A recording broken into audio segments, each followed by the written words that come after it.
Bone-on-bone osteoarthritis of the knee. So Connie came in about a year ago. Her left knee was bone-on-bone. You can see, right in the medial knee here. And, they suggested knee replacement, the surgeon.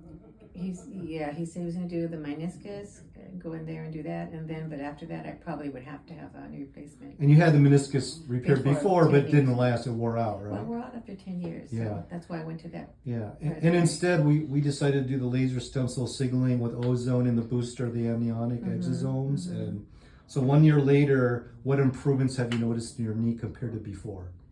Well, it's subsided. It doesn't freeze up like it was doing, and it's feeling better. Are you back to walking more? I'm back to walking more. Just lately, I have been back to walking more. Okay, how about gardening? Yeah, everything. I'm just not just doing more. But I just feel it feels better, so I naturally feel like I could do more. And are you able to, pick up the grandkids and all that? And yes, that's good. It's improved. Yes. All right. So how many % better does the knee feel a year later?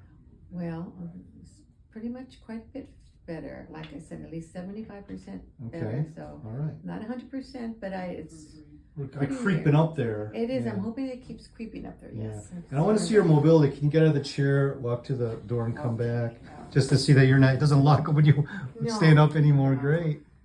All right, Connie. So we're going to keep on treating it with the laser nosing to keep the cells boosted. Congratulations. Enjoy the grandkids. Oh, thank you.